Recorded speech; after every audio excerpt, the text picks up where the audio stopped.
சிறகடிக்க ஆசை சீரியலில் இனி என்ன நடக்க போகுது அப்படின்னு தான் பார்க்க போகிறோம்.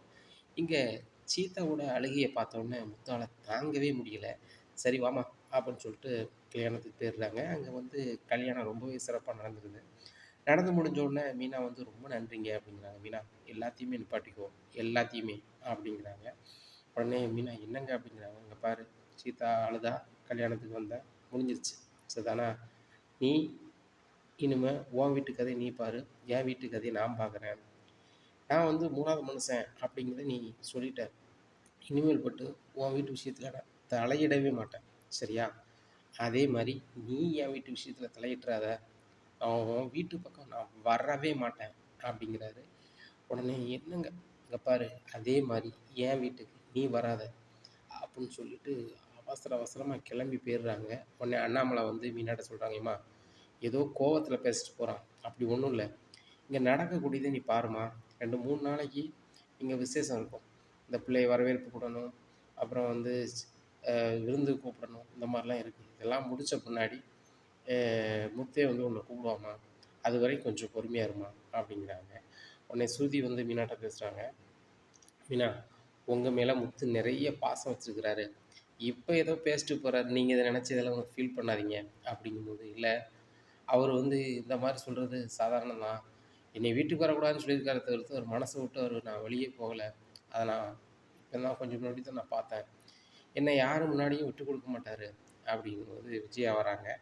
ஆமாடி, விட்டு கொடுக்காம தான் வீட்டு பக்கத்தில் வந்துடாதன்னு சொல்லுதானோ, இன்னுமே என் வீட்டு பக்கத்தில் வந்த அவ்வளவுதான் அப்படின்றாங்க. இங்கே மீனா ரொம்ப பொழு பொழு பொழுன்னு அழுகிறாங்க. இன்னும் சீதா அம்மா வராங்க. இதுக்கு தாண்டி நான் படித்து படித்து சொன்னேன், கேட்டிங்களா? மாப்பிள்ளை நம்ம வீட்டுக்காக விழுந்து விழுந்து எல்லா கதையும் செய்கிறாரு. அப்பேற்பட்ட மனுஷனை நீனும் சீதாவும் நொறுக்கிட்டீங்களடி அப்படின்னுட்டு இருக்கும்போது அருணோட அம்மா வராங்க. சம்மந்தி இங்கே பாருங்கள், இப்போ அதை பேசி ஒன்றும் ஆக போகிறதில்ல. அவங்க அப்பா சொன்ன மாதிரி 2, 3 நாளைக்கு தம்பி அப்படி இருப்பார். அதுக்கப்புறம் நான் கூட போய் மன்னிப்பு கேட்டுக்கிறேன் அப்படிங்கும்போது அருண் சொல்கிறாரு, அம்மா நீங்கள் எதுக்குமா கண்டவன்ட்டெலாம் போய் வந்து மன்னிப்பு கேட்கணும் நீங்கள் அப்படிங்கும்போது சீதா சொல்கிறாங்க, எங்கள் மாமா வந்து கண்டவன்லாம் பேசாதீங்க அப்படிங்கும்போது, இல்லை சீதா, எங்கள் அம்மா எதுக்கு பேசணும், பேச தேவையில்லை, இதில் தப்பு ஒன்றும் இல்லை. நான் சீதா விரும்பினேன், சீதா என்ன விரும்பினா, நாங்கள் கல்யாணம் பண்ணிட்டோம், இதில் இவருக்கு என்ன பிரச்சனை, ரொம்ப ஓவராக பண்ணுறதுக்கு அளவுக்கு ஒன்றும் இல்லை, ஏம்மா நம்ம கிளம்பலாம் வீட்டுக்கு அப்படின்னு சொல்லி சீதாவை கூப்பிட்டு கிளம்பிடுறாங்க. இங்கே மீனா வந்து மண்டபத்தில் ரொம்பவே அழுதுகிட்டு இருக்காங்க. அவங்களுக்கு மனசே கேட்கல. என் வீட்டுக்காருக்கு என் மேலே வந்து கோவம் இருக்குது நியாயம் தான். அதை நான் வந்து என் சைடில் நியாயம் இருக்கும்போது நான் சொல்லவே முடியாது. ஆனால் வந்து இந்த அருணும் வந்து பிபி பண்ணுறாரு, என்ன பண்ண போகிறோம் ஒன்றும் புரியலையே. என் வீட்டுக்காரர் நான் வீட்டுக்கு போனால் என்ன வேண்டான்னு சொல்லவே மாட்டார் அப்படின்னு நான் நினைக்காங்க. அப்போ நான் வீட்டுக்கு கிளம்புறோம்மா அப்படிங்கும்போது, இங்கே பாருடி அப்படின்னு சொல்லி உங்கள் அம்மா பேச ஆரம்பிக்கிறாங்க. யார் மீனாவோட அம்மா. மாப்பிள்ளை இப்போதைக்கு ரொம்ப கோவமாக இருக்காரு. இப்போ நீ அங்கே போகணுன்னா கண்டிப்பாக கோவப்படுவார். அதனால் நீ வந்து 2, 3 நாள் கழிச்சு நீ போ, வேறு வழி இல்லடி அப்படிங்கிறாங்க. ஒன்று சரிம்மா அப்படிங்கிறாங்க. முத்துவுக்கு மீனா இல்லாமல் ரொம்ப மனசு கஷ்டமாக தான் இருக்குது. ஆனால் வீட்டுக்கு இங்கே இருக்காரு. நைட்டு பூரா சாப்பிடல. மீனாவும் அங்கே நைட்டு பூரா சாப்பிடல. இப்படியா இருக்குது. சீதா அங்கே அழுதுகிட்டே இருக்கிறாங்க. இப்போ 2வது நாள் விருந்துக்கு போகணுண்டா அப்படின்ட்டு இருக்கும்போது சீதா அம்மா வந்து அருணோட அம்மாவுக்கு கால் பண்ணுறாங்க.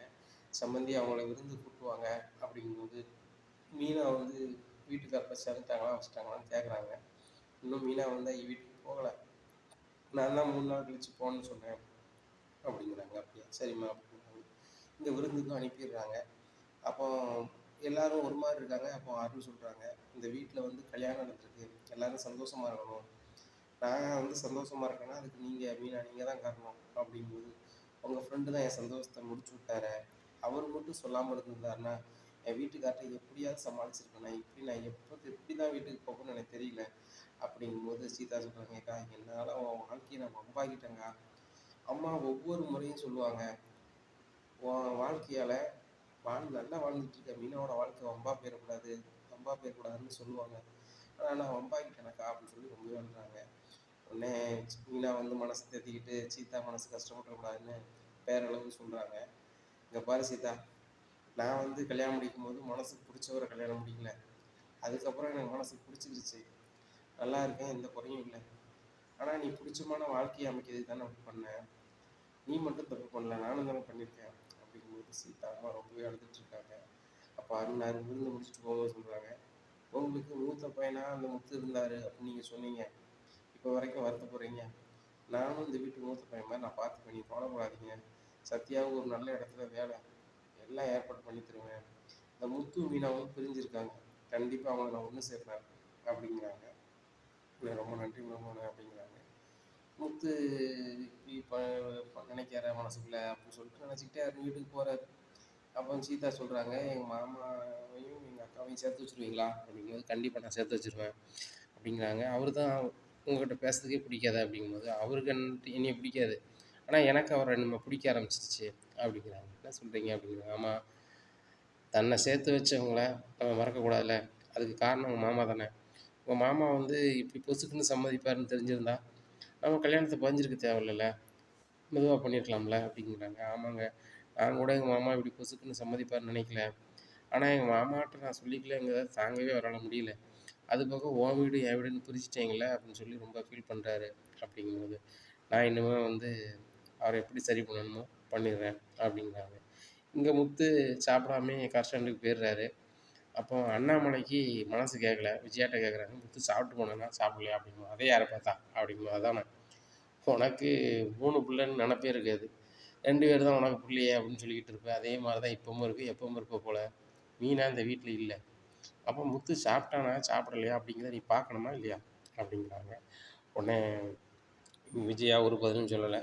அண்ணாமலை கடையில் பார்சல் வாங்கிட்டு நேராக கார் ஸ்டாண்டுக்கு போகிறாங்க. முத்து அப்படிங்கிறப்பா, என்னப்பா எங்கேயும் ஆஸ்பத்திரிக்கு எதுவும் போகணுமாப்பா அப்படிங்கிறாங்க. ஒன்றும் இல்லை, நீ சாப்பிட்டியா சாப்பிடலையா அப்படி சாப்பிட்டோம்ப்பா. எங்கே சாப்பிட்ட? நீ சாப்பிடல வீட்டில் கேட்டேன். அதுக்கு நீ கடையில் சாப்பிட்ட ஆளும் கிடையாது. என்ன அப்பா வேறு வழி இல்லாமல் கடையில் வாங்கிட்டு வந்திருக்கேன், நீ சாப்பிடுப்பா அப்படிங்க. இல்லைப்பா நான் சாப்பிட்டேன். அப்பா முன்னாடி சாப்பிடு அப்படிங்கிறாங்க. கார் ஸ்டாண்டில் வச்சு சாப்பிட்றாங்க. அண்ணாமலை அப்படியே அழுறாங்க. முத்து, எல்லாரும் நல்லா இருக்கணும்னு நினைக்கிறவன் நீ, யார் மனசையும் கஷ்டப்படுத்தக்கூடாது நினைக்கிறவன் நீ. அதே மாதிரி தான்ப்பா மீனாவும். தங்கச்சி மனசு சங்கடப்படக்கூடாது, விரும்பிய வாழ்க்கை அவளுக்கு கிடைக்கணும். அதுபோக நான் மீனாட்ட கேட்கும்போது சொன்ன ஒரே வார்த்தை, எங்கள் அப்பா இருந்திருந்தாருன்னா சீதாவுக்கு வந்து நல்ல வாழ்க்கையை அமைச்சு கொடுத்துருப்பாரு, சீதா விரும்பிய வாழ்க்கையை தானே அமைச்சு கொடுத்துருப்பாரு அப்படின்னு சொல்லிட்டு நினச்சிருக்கேன். அது போக சீதாவுமே அப்பா இருந்திருந்தாருன்னா நான் இவ்வளோ கஷ்டப்பட வேண்டாம்லாக்கா அப்படின்னு அழுதும்போது அவளால் தாங்க முடியல. எப்படி நீ வந்து ஒரு இடத்துல இருந்து சீதா கண்ணீரை பார்த்து அந்த கல்யாண மண்டபத்துக்கு வந்தியோ, இது நியாயம்னு நீ சொன்னனா, சீதா அழுகும்போது சீதா கல்யாணத்தை பதியறதுக்கு மீனா போகிறது நியாயம் தானே, அதில் என்ன இருக்குது நினச்சிப்பாரு. சீதா அழுகையை உன்னால் தாங்க முடியல, கூட பிறந்தவா அவளுக்கு தாங்க முடியுமா அப்படிங்கும்போது, அப்போந்தான் முத்துக்கு வந்து சரிதானே என்ன, சீதா விரும்பி வாழ்க்கையை தான் நம்ம கொடுக்கணும்னு நினச்சோம். சீதாவோட அழுகையை நம்மளால் தாங்க முடியல. சீதாவோட அழுகையை மீனா மட்டும் எப்படி தாங்குவோம், நம்ம அதை நினச்சி கூட பார்க்கலையே அப்படின்னு சொல்லிட்டு, உண்மைதான்ப்பா, நான் இதை புரிஞ்சுக்கிடாம கோவத்தில் இருந்துட்டேன் அப்படின்ட்டு இருக்கும்போது அருண் கரெக்டாக வந்துடுறாரு. உடனே நீங்கள் எதுக்கு வந்தீங்க அப்படிங்கும்போது, முத்து முத்து இருறா, வாங்க தம்பி அப்படிங்கிறாங்க. வாங்கய்யா அப்படின்னு சொல்லிட்டு பொசுக்குன்னு முத்து காலில் விழுந்துடுறாரு.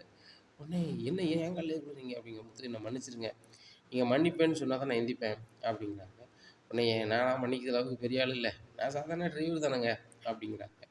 அதெல்லாம் இல்லைங்க, இப்போ வந்துட்டு நீங்கள் தான் பெரியவங்க, நான் விரும்பிய வாழ்க்கையை நீங்கள் தான் அமைச்சு கொடுத்துருக்கீங்க, நீங்கள் அமைச்சு கொடுக்க மாட்டீங்க அப்படிங்கிறதுக்காக மட்டும்தான் நான் கல்யாணத்தை பதிஞ்சேன். இதில் மீனாவுக்கும் சீதாவுக்கும் துளி கூட, ஏன் ஒரு சின்ன துளி கூட அவங்களுக்கு வந்து விருப்பம் இல்லை. நான் தான் வந்து எல்லாரையும் இப்படி பண்ணனியே ஆகணும் அப்படின்னு சொன்னேன். வேறு வழி இல்லாமல் வந்தாங்க. இதுதான் நடந்துச்சு. மற்றபடி மீனா கூனி குறுகி நின்றாங்க. எப்படியாவது என் வீட்டுக்கார்ட்ட சொல்லி நான் சம்மதம் வாங்கின பிறகு தான் உங்களுக்கு கல்யாணம் ஒரு வரியே அப்படின்னு சொல்லிட்டு போனாங்க. நீங்கள் சம்மதிப்பீங்கன்னு நினைக்கல. அது போக என் ஃப்ரெண்டு வந்து எதார்த்தமாக பேசும்போது அப்படி ஆயிடுச்சு அப்படிங்கும்போது, "ஏங்க எனக்கு வந்து மீனா மேலே தான் கோவம், உங்க மேலே எந்த கோவம் இல்லை" அப்படிங்கிறாங்க. இல்லைங்க, மீனாவை நீங்கள் பிரிஞ்சிருக்குது எனக்கு ரொம்ப கஷ்டமாக இருக்குது.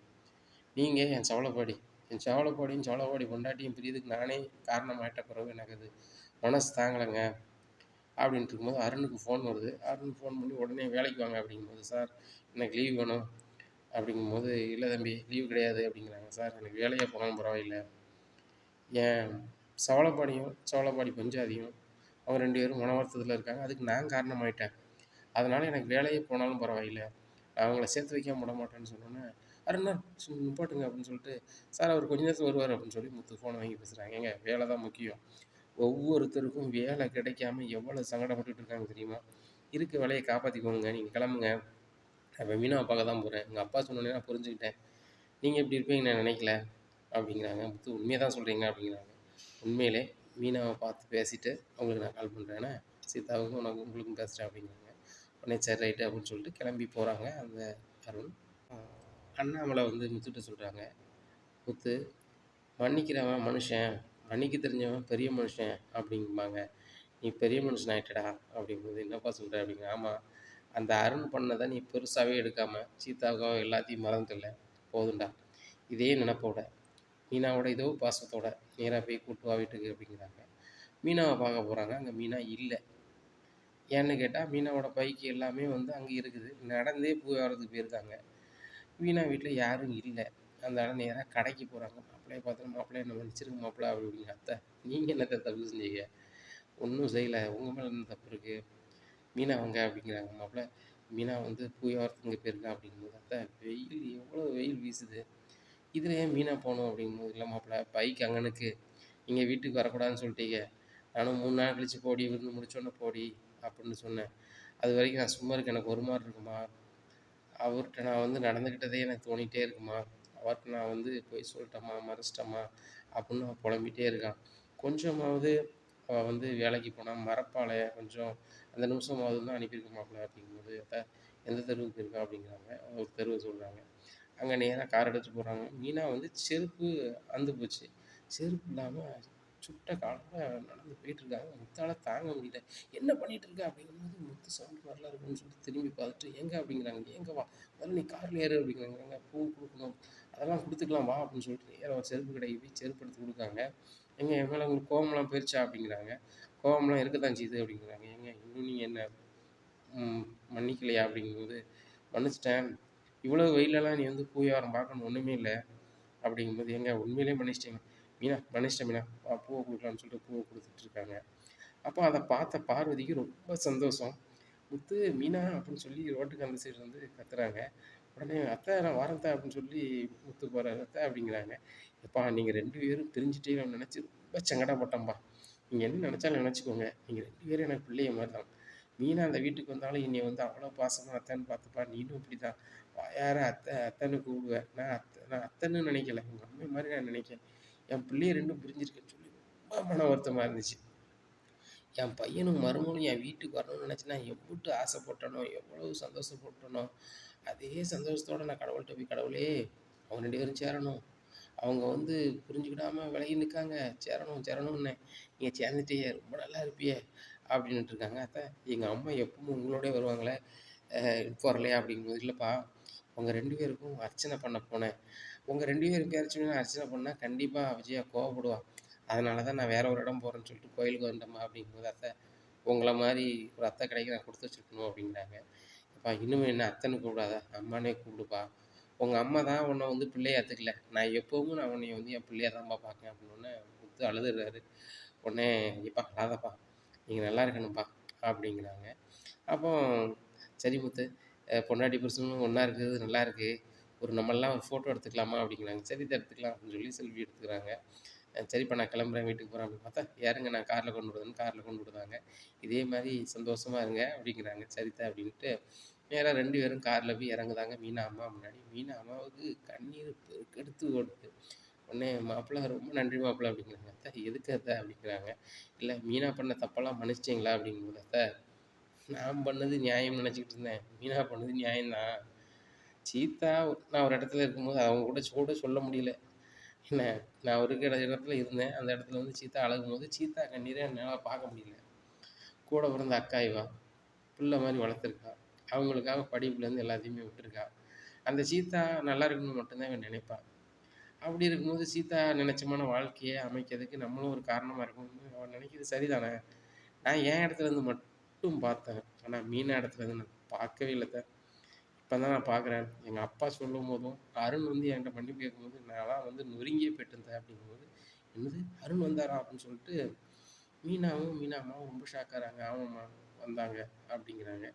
உடனே மறுபடியும் "என்ன எதுவும் சொன்னாங்களா? வேற எதுவும் பிரச்சனையா?" அப்படிங்கிறாங்க. "ஏங்க உங்களுக்கு எதுவும் அவருக்கு எதுவும் பிரச்சனை இல்லையா அப்படிங்கிறாங்க. மீனா பொசுக்குன்னு காலைல விழுந்துட்டு மன்னிச்சுக்கோன்ட்டாரு. எனக்கு ஒண்ணும் ஓடல. அதுபோக என் செவளப்பாடியும், எங்க மைனியும் பிரிஞ்சிருக்காமாம். அதில ஒண்ணு சேர்க்கறதுக்கு எனக்கு லீவு வேணும். அப்படி லீவ் தரலன்னா எனக்கு வேலையே வேண்டாம் அப்படின்னு அதிகாரிட்ட பேசிட்டாரு. எனக்கே ஒரு மாரி ஆயிப்போச்சு. அவரு வேலைக்கு வருவாரு, நீங்க போயிட்டு வாங்கன்னு சொல்லி நான் தான் அனுப்பி விட்டுருக்கேன். இப்ப நான் அவருக்கு வீடியோ கால் பண்ணணும் அப்படிங்கிறாங்க. மீனா, அவங்க அம்மா, முத்து இருக்கும்போதே வீடியோ கால் பண்றாங்க. அருணுக்கு. அருண் பார்த்து பேசுறாரு. 3 பேரும் ஒண்ணா இருக்கோம். ஒண்ணும் பிரச்சனை இல்ல. மீனா கூட நான் பேசிட்டேன், சேர்ந்துட்டேன். நீங்க கவலைப்படாதீங்க. வேலைய பாருங்க. சீதாவ மட்டும் நல்லா பார்த்துக்கோங்க. நான் உங்கள்ட்ட நல்லா பேசிட்டேன்னு நீங்க நினைக்க வேண்டாம். சீதாவுக்கு ஏதாவது ஒண்ணுன்னா அவ்வளோதான் அப்படிங்கும்போது முத்து, சீதாவ தாங்கு தாங்குன்னு தாங்குவேன். இப்போ கூட எங்க வீட்ல இருந்து கூட உங்களுக்கு கால் பண்ண சொல்றேன். வீடியோ கால் மீன் சீதா எப்படி இருக்கான்னு பாருங்க அப்படிங்கிறாங்க. சரி நாங்களே சீதாவுக்கு கால் பண்றோம்னு சொல்லி சீதாவுக்கு கால் பண்றாங்க. முத்து கால் பண்ணோன்னே சீதா பயப்படுதாங்க. ஆஹா! மாமா கோவத்துல எதுவும் பேசுவாரோ தெரியலையே அப்படின்னு சொல்லிட்டு, மாமா அப்படிங்கிறாங்க. வீடியோ காலுக்கு வா அப்படிங்கிறாங்க. வராங்க. இங்க பார்த்துட்டு, அக்கா நீங்க 2 பேரும் ஒண்ணா இருக்கீங்க அம்மா அப்படிங்கிறாங்க. ஆமாடி ஒண்ணு சேர்ந்துட்டோம். மாமா புரிஞ்சுக்கிட்டாங்க அப்படிங்கிறதுக்கா ரொம்ப சந்தோஷங்க. இப்ப தாங்க எனக்கு மனசுக்கு சந்தோஷமாவே இருக்கு. அருண் சொன்னாரு, எப்படியாவது அந்த முத்தையும், உங்க அக்காவையும் ஒண்ணு சேர்த்துருவேன் அப்படின்னு சொன்னாரு. நான் நம்பலக்கா. ஆனா சேர்த்துட்டாருக்கா. ரொம்ப சந்தோஷம்க்கா அப்படின்னு சொல்றாங்க. அக்கா நான் உடனே உங்க 2 பேரையும் பார்க்கணும்க்கா அப்படிங்கும்போது, அப்படியா! சரி ரைட் நான் கார்த்திய வர சொல்றேன்னு சொல்லிட்டு கார் எடுத்து கார்த்திய போ சொல்றாங்க. சித்தாவ ஏத்தி கொண்டு விடுறாங்க. மறுபடியும் அங்க எல்லாரையும் வச்சுக்கிட்டு அருணுக்கு கால் பண்றாங்க. அருணுக்கு ரொம்ப சந்தோஷம். அருண் அங்க பெர்மிஷன் வாங்கி மறுபடியும் இங்க வந்துடுறாரு. வந்தோனே எல்லாருமே வந்து பொன்னியம்மன் கோயில்ல சாமி கும்பிடுறாங்க. சாமி கும்பிட்டுட்டு சத்யாவுக்கு ஃபோன் பண்றாங்க. சத்யாவும் வந்துடுறாங்க. உடனே மாப்பிள இப்படி எல்லாரும் இருக்கு ரொம்ப சந்தோஷமா இருக்கு. நம்மலாம் ஒரு ஃபோட்டோ எடுத்துக்கலாமா? அப்படிங்கும்போது, அத்தை இன்னொரு ஆள் வரணும் அப்படிங்கிறாங்க. யாரு? அப்படிங்கிறாங்க. எங்க அப்பா தான். எங்க அப்பா தான் ஒவ்வொரு நிமிஷமும் சொல்லுவாரு. இது வந்து நம்ம குடும்பம்டா. நம்ம குடும்பம். நீ தான் இந்த வீட்டு மூத்த மருமவன். நீ தான்டா நின்று செய்யணும். அவங்க அப்பா இடத்துலேருந்து நீனும் நானும் செய்யணும்டான்னு சொல்லிட்டே இருப்பாரு. அப்பாவுக்கு ஃபோன் பண்ணலான்னு சொல்லிட்டு, மறுபடியும் கார்த்திய அனுப்பி அண்ணாமலைய கூப்பிட்டு வந்துடுறாங்க. அண்ணாமலைக்கு எல்லை கடந்த சந்தோஷம். முத்து, மீனா ஒண்ணா சேர்ந்துட்டாங்க. சவளப்பாடி 2 பேரும் பேசிட்டாங்க. புதுசா கல்யாணம் பண்ணி நல்லா இருக்காங்க அப்படின்னு சொல்லி ரொம்ப சந்தோஷம். அப்போ பொன்னியம்மனுக்கு தான் நன்றி சொல்லணும் அப்படி இப்படின்னு சொல்லிட்டு அண்ணாமலை சொல்லுதாங்க. அது என்னமோ உண்மைதானே அப்படிங்கிறாங்க. எல்லாருமே ஃபோட்டோ எடுத்துக்கிறாங்க. உடனே முத்து நான் முதல்ல வீட்டுக்கு போகிறேன் பின்னாடி வா அப்படிங்கிறாங்க. உடனே சரிப்பா அப்படிங்கிறாங்க. அப்போ அண்ணாமலை விஜயாட்ட போய் சொல்கிறாங்க. விஜயா ஆர்த்தி ரெடி பண்ணு அப்படிங்கிறாங்க. எதுக்குங்க அப்படிங்கிறாங்க. வீட்டுக்கு முக்கியமான ஆள் வரப்போகிறாங்க அப்படிங்கும்போது யாருங்க விஜயா முக்கியமான ஆள். அந்த ஆள் இல்லாமல் வீட்டில் ஒரு வேலையும் நடக்காது. அந்த அளவுக்கு பெரிய ஆள் அப்படிங்கிறாங்க. ஓ நம்ம வந்து மனோஜுக்கு பெரிய இடத்துல பொண்ணு பார்க்க சொல்லி ராஜேஸ்வரிட்ட சொல்லியிருந்தோம். ராஜேஸ்வரி எங்க வீட்டுக்கார பார்க்கன்னு சொன்னா, பார்த்து பேசிட்டாளா? இவருக்கும் புடிச்சு போச்சா? ஓ! அப்போ பொண்ணு வீட்டுக்காரங்க வராங்களா? ராஜேஸ்வரியே பெரிய பணக்காரின்னு சொன்னாங்களே! என்ன அந்த பொண்ணு? அப்படின்னு சொல்லிட்டு, சரி ரைட்டு. மனோஜுக்கு எப்படியாவது அந்த பொண்ண வீட்ல பேசி இது பண்ணிடணும். ரோகிணி வேற இல்ல. நல்லதா போச்சு அப்படின்னு நெனைக்காங்க. உடனே சரிங்க ஆர்த்திலாம் ரெடி பண்ணிடுறேன்னு சொல்லி ஆர்த்தி ரெடி பண்ணிடுறாங்க. அண்ணாமலை மனசுக்குள்ள என்ன நெனைக்காரு? மீனாவுக்கு, முத்துக்கும் தான் ஆர்த்தி எடுக்கணும்னா கண்டிப்பா ரெடி பண்ணணும்டா அப்படின்னு நெனைக்கிறாரு. அண்ணாமலை நேரா போய் ஸ்ருதிய கூப்பிட்டான். ஸ்ருதி ஒரு முக்கியமான ஆள் வராங்க. அவங்களுக்கு ஆர்த்தி எடுக்கணும். அப்படி யார் மேம்மா? அப்படிங்கிறாங்க. வேற யாரு? முத்து, மீனா வராங்க. ஒண்ணு சேர்ந்துட்டாங்களா? அப்படிங்கிறாங்க. ஒண்ணு சேர்ந்துட்டாங்க. அவங்க பின்னாடி வராங்க. அவங்களுக்கு நிறைய கண்ணு வந்து பட்டிருக்கும்னு நினைக்கிறேன். அதனால வந்து நம்ம வந்து ஆர்த்தி எடுக்கணும். உங்க அத்தைக்கு தெரியாது. உங்க அத்தைக்கிட்ட வந்து நான் வேற ஒரு பெரிய ஆள் வரும்ன்னு சொல்லியிருக்கேன். வாய பொளந்துட்டு பெரிய பணக்காரங்களா தான் போவோம் போல. அத மாரி அத்தை ரெடி பண்ணுதா. நீனும் சேர்ந்து இணைஞ்சிரணும். ஆர்த்தி எடுத்துடணும் அப்படிங்கிறாங்க. சரி அங்கிள் இப்படி தானே அப்படின்ட்டு காமிக்கிறாங்க. ஆமா அதே மாரி தான்ம்மா அப்படின்ட்டாங்க. உடனே முத்து, மீனா வீட்டு வாசல்ல வந்துட்டு நிக்காங்க. அப்போ முத்து கால் பண்றாங்க அண்ணாமலைக்கு. சரி வாங்க அப்படின்னு சொல்லிட்டு, விஜயா ஆர்த்தி ரெடி பண்ணு அப்படிங்கிறாங்க. ஆர்த்தி ரெடி கரைச்சு இங்க சூடம்லாம் பத்த வச்சிருக்காங்க. அப்போ முத்து, மீனாவும் சேர்ந்து வரத பார்த்துட்டு விஜயா ஒண்ணும் என்னங்க இவங்க சேர்ந்து வராங்க. யாரோ யாரோ வரான்னாங்க அப்படின்னு வரேன்னு சொன்னீங்க அப்படிங்கிறாங்க. இவங்க தான் வராங்க. இவங்க தான் இந்த வீட்டுக்கு முக்கியமான ஆளு. ஆர்த்தி எடு அப்படிங்கிறாங்க. விஜயா ஒண்ணும் உடல. இவரு வந்து இவங்களுக்கு தான் ஆர்த்தி எடுக்க சொன்னாங்களா அப்படிங்கும்போது மீனா சிரிக்கிறாங்க. உனக்கெல்லாம் நான் ஆர்த்தி எடுக்கிற அளவுக்கு ஆயிருச்சுல அப்படின்னு சொல்லிட்டு இருக்கும்போது பின்னாடி பார்க்குறாங்க ரோகிணி வந்து நிற்கிறாங்க. என்னடா இது முத்து மீனாவும் ஒரே இடமா பிரிஞ்சிருவாங்க நம்மளுக்கு தொல்லை இல்லாமல் இருப்போம். இந்த முத்தையும் இந்த வீட்டை விட்டு அனுப்பி விடலாம். இந்த வீட்டை நம்ம வீட்டுக்காருக்குள்ள நம்மளுக்கும் வாங்கி விடலாம். அப்படி வாங்கி விட்டோம்னா அதை வச்சு என்னத்தையாவது அடவு விட வச்சு பார்லர் ஆரம்பிச்சிடலான்னு சொல்லி நான் ஒரு மனக்கோட்டை பண்ணேன். இந்த முத்து மீனா வந்து பொசுக்குன்னு இருக்காங்க அப்படின்னு சொல்லி முத்து நீங்கள் தான் மீனா மேலே கோவமா இருந்தீங்களா நீங்கள் ஏன் மீனாவை கூப்பிட்டு வரீங்க அப்படிங்கும்போது என்ன ரோகிணி தேவையில்லாமல் பேசிட்டு இருக்கீங்க அப்படிங்கும்போது மீனா நம்ம 2 பேரும் நிரந்தரமா பிரியன்னு நினைக்கிறதுல இவங்களும் ஒரு ஆள் தானே அப்படிங்கிறாங்க. முத்து இவங்கள வீட்டுக்குள்ள வா அப்படிங்கிறாங்க. வீட்டுக்குள்ள போனோன்னே விஜயா சொல்றாங்க, "ஏங்க இவங்களுக்கு ஆர்த்தி எடுக்க தான் என்னைய வந்து ஆர்த்தி எடுக்கணும் வைக்கணும்னு சொன்னீங்களா? இவங்களுக்கெல்லாம் நான் எடுக்கல எனக்கு என்னங்க அவசியம் இருக்கு?" அப்படிங்கும்போது விஜயா, அவங்க 2 பேரும் கொஞ்சம் வயசு ஆளுகள். சீதா கல்யாணத்த எப்படி நடத்துனாங்க பார்த்தல்ல அப்படிங்கும்போது, ஆமாங்க. ரொம்ப பெருசா நடத்துனாங்க. அ ஊரே அங்க தானே சிரிச்சுச்சு அப்படிங்கும்போது, எல்லா வாழ்க்கையிலும் நடக்கக்கூடியது தான். அது பெருசா வேற ஒண்ணும் நடந்துறல. அவங்க எவ்வளோ செலவு பண்ணாங்க, எவ்வளோ கஷ்டப்பட்டு வேலைய பார்த்தாங்க. அதத்தான் உன்ட்ட கேட்டேன் அப்படின்ட்டு 2 பேரும் வந்து, "முத்துனே, முத்துனே" அப்படிங்கிறாங்க. உடனே "என்னண்ணே?" அப்படிங்கிறாங்க. "அ 3 நாள்ல கார கொண்டு ஒப்படைக்கன்னு சொன்னீங்க. இன்னும் ஒப்படைக்கல 2 காரையும். 2 காரையும் தான் என்கிட்ட வித்துட்டீங்களா?" அப்படிங்கிறாங்க. இத கேட்ட விஜயா கை கொட்டி அ சிரிக்கிறாங்க. "பார்த்தீங்களாங்க, இந்த முத்து பெருசா கல்யாணத்த நடத்துனான்னு சொன்னீங்க. இப்ப பாருங்க கார வித்துட்டான். முடிஞ்சு போச்சு. சீன் ஓவரு" அப்படின்ட்டுருக்கும். இன்னொரு ஆள் வராருண்ணே, "பைக்கு கூட நீங்க குடுத்தீங்களாண்ணே, அதையும் சேர்த்து எட்டு போறேண்ணே" அப்படின்னு சொல்லி 2 காரையும் பைக்கையும் எட்டு போயிடுறாங்க. முத்துக்கு எதுவுமே இல்ல. உடனே அண்ணாமலை சொல்றாங்க, "முத்து என்னடா இது?" அப்படிங்கும்போது, "எப்பா சீதா கல்யாணத்துக்கு பணத்துக்கு அங்கங்க அலைஞ்சேன். என்னால ஏற்பாடு பண்ண முடியலப்பா. சொன்ன மாரி சீதா கல்யாணத்த நல்லா பண்ணணும்னு நெனச்சேன். அதனால தான்ப்பா 3 வண்டிய விக்க வேண்டியதா போச்சு." அப்படிங்கும்போது மீனா அழுதுடுறாங்க. "ஏங்க நீங்க இப்படிலாம் பண்ணுவீங்கன்னு எனக்கு தெரியவே தெரியாது." "ஓ! தெரிஞ்சிருந்தா உங்க தங்கச்சிய வந்து ஓடி போன அன்னைக்கு அப்படியே அனுப்பி விட்டுருப்ப அப்படித்தானே?" அப்படிங்கிறாங்க. "அத்த அப்படிலாம் இல்ல. நான் வந்து இவர்ட்ட மறைச்சிருக்க மாட்டேன்." அப்படிங்கிறாங்க. "ஆமா, ஆமா. என் புருஷன்கிட்ட எதையும் மறைக்க மாட்டேன், மறைக்க மாட்டேன்னு எவ்வளோ பெரிய விஷயத்த மறைச்சிருக்க. உன்னையும் மறந்துட்டு சொரணம் இல்லாம கூட்டு வந்து நிக்கான் பாரு." அப்படிங்கும்போது மீனா என் பொஞ்சாதி. அவ என்ன பண்ணாலும் அவள நிரந்தரமா விட்டுற முடியாது. 2 நாள்ல 1 நாள் அவ மேல கோவமா இருப்பேன். அவ்வளோதான். அதோட சரி. மீனாவும் அப்படிதான். அதுக்காக நான் நிரந்தரமா பிரிஞ்சிட மாட்டோம். நாங்க பிரிஞ்சதுனால யாருக்கும் சந்தோஷம் வந்துச்சுன்னா, அது நிரந்தரமா இருக்காது அப்படிங்கிறாங்க. ரோகிணி நினைக்காங்க, உங்கள பிரிக்கவே முடியாது. பாருங்க உங்கள வசமா பிரிக்கிறேன். நீ யாரோ, இந்த முத்து யாரோ, மீனா யாரோன்னு ஆக்குதானா இல்லையான்னு பாருங்க. அப்படின்னு சொல்லிட்டு ரோகிணி ரூமுக்கு பார்த்து போறாங்க. இங்க விஜயாவும் மனசுக்குள்ள நினைக்காங்க, இந்த முத்து, மீனா இந்த வீட்ல இருக்கிற வரைக்கும் இந்த வீட்ல ஒண்ணும் நல்லது நடக்காது போல இருக்கு. நான் நினைச்சேன் இந்த ரோகிணிய மட்டும் இந்த வீட்ட விட்டு அனுப்புனா மனோஜ்க்கு ஒரு வசதியான வீட்ல பார்த்து கல்யாணம் பண்ணி வச்சிடலாம்னு நினைச்சேன். அந்த சாமியார் வேற வந்து உனக்கு வந்து ரோகிணி இருந்தா தான் இந்த வீட்ல உனக்கு வந்து ஆயுசு நீளும் அப்படி இப்படின்னு சொல்லிட்டான். ஆனா அதுல எனக்கு பெருசா நம்பிக்கை இல்ல. எப்படியாவது மனோஜுக்கு ஒரு வசதியான வீட்ல கல்யாணம் முடிச்சு குடுக்கணும்.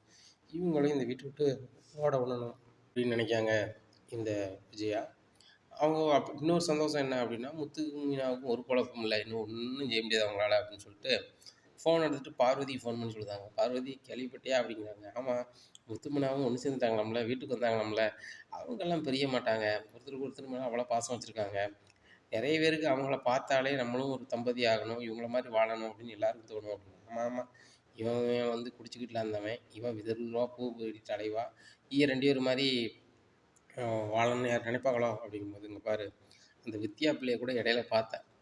என்னம்மா கல்யாணமே வேண்டான்னு சொல்லிக்கிட்டு இருந்தியே, இப்ப கல்யாணம் முடிக்குவிங்கியா இப்ப முடிக்கணுங்கியா?" அப்படின்னு கேட்கும்போது, "இல்ல அத்த, நான் முத்து மீனாவ என்னைக்கு பார்த்தேனோ, அவங்க தம்பதியா வாழுதாங்க. ரொம்ப சந்தோஷமா இருக்காங்க. இவங்கள மாரி நம்மளும் ஒரு சிறந்த தம்பதியா இருக்கணும்.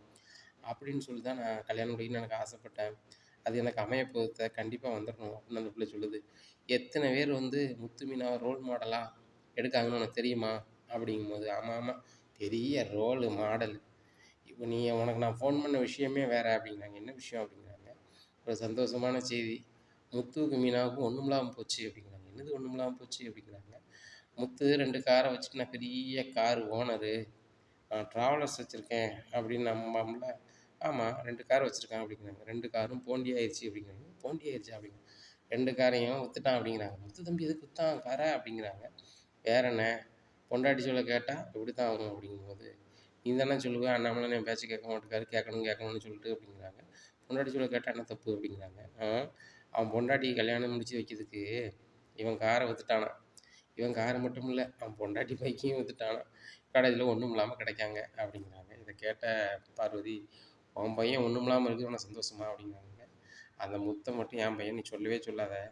நான் அவன எதுக்கு பெத்தேன்னு சொல்லி ரொம்ப வருத்தப்பட்டுக்கிட்டு இருக்கேன்" அப்படிங்கிறாங்க. "நீ வேணா அப்படி நினைக்கலாம் விஜயா. ஆனா முத்த பெத்தனால தான் உனக்கு பெருமை. இன்னைக்கு புரியாது. என்னைக்கா ஒரு நாளு நீ வந்து முத்துவோட அம்மா தான் அப்படின்னு சொல்லிட்டு இந்த தெரு வீதியிலயும் நடக்க வேண்டியது வரும். அன்னைக்கு எல்லாரும் உன்னை பாராட்டுவாங்க. அதான் நானும் பார்க்க தான் போறேன்" அப்படிங்கிறாங்க. "அதெல்லாம் ஒரு காலம் நடக்காது. இவன் ஒரு டிரைவரு, ஈயம்மா நான் சொல்லிட்டு அலையணுமா? அப்படி சொல்லுதா இருந்தா மனோஜ் பெரிய பிசினஸ்மேன். நான் மனோஜோட அம்மான்னு சொல்லிட்டு போப்போறேன்" அப்படிங்கிறாங்க.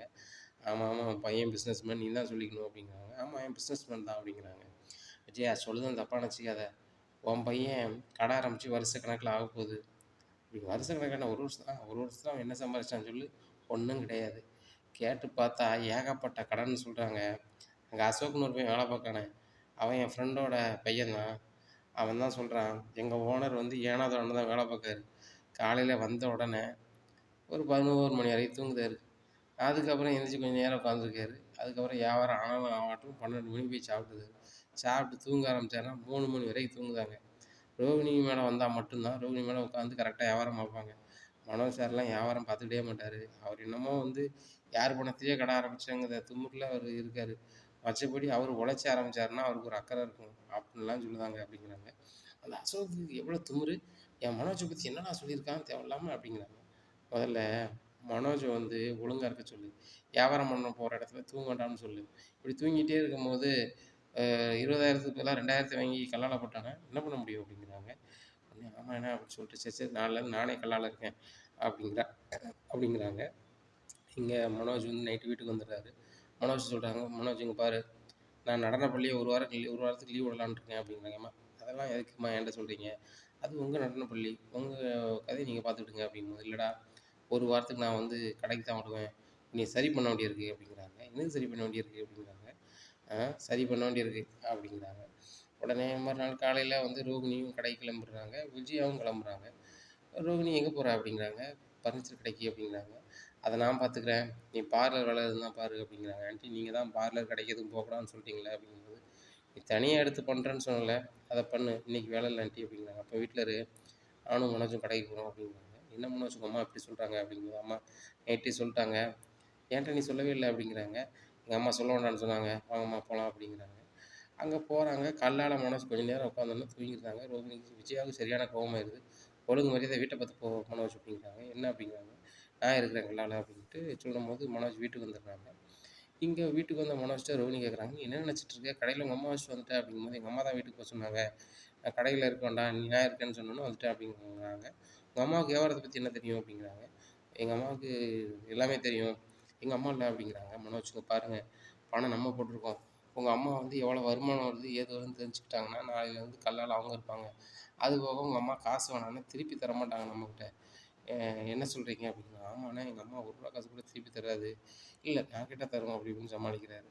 அங்க கல்லால இருக்கிற விஜயா வந்து வியாபாரத்த பார்க்குறாங்க. அன்னைக்கு பொழுதுக்கு வியாபாரம் நல்லாவே ஆகுது. அப்ப அன்னைக்கு ஒரு ரூ. 1,00,000 வருமானம் வருது லாபம் மட்டும். அத எடுத்துக்கிறாங்க. மீதி பணத்த அசோக்கிட்ட குடுத்து, "கம்பெனி குடுக்க வேண்டியது குடுத்துருங்க" அப்படின்னு வந்துடுறாங்க. நைட்டு எவ்வளோம்மா வந்துச்சு அப்படின்னு கேட்கும்போது, "டேய் ரூ. 1,00,000 லாபம் வந்துச்சுடா. அந்த லாபத்த மட்டும் அம்மா எடுத்துக்கிட்டேன். எனக்கு கொஞ்சம் தேவை இருக்குடா" அப்படிங்கிறாங்க. "அம்மா அது கடை காசு" அப்படின்னு. "டேய் கம்பெனி குடுக்க வேண்டிய காசெல்லாம் குடுத்துட்டேன்டா. இந்த ரூ. 1,00,000 வந்து அம்மா லாபம் சம்பாரிச்சிருக்கேன்டா. அதனால அம்மா லாபம் பார்த்தா அம்மாவுக்கு தானடா. அப்பா பணத்த தானே கடை ஆரம்பிச்ச. இந்த பணத்த எடுக்கிறதுக்கு எனக்கு இது இருக்குல்ல" அப்படிங்கிறாங்க. இத கேட்ட ரோகிணி, "என்ன ஆன்ட்டி இப்படி பண்றீங்க? நான் உழைச்சதையும் வாங்கி வச்சுக்கிறீங்க. மனோஜ் கடையில வர லாபத்தையும் வாங்கி வச்சுக்கிறீங்க. அப்படிங்கிறது சரி கிடையாது ஆன்ட்டி" அப்படிங்கிறாங்க. "எது சரி கிடையாது? நீ பண்ணதெல்லாம் சரியா?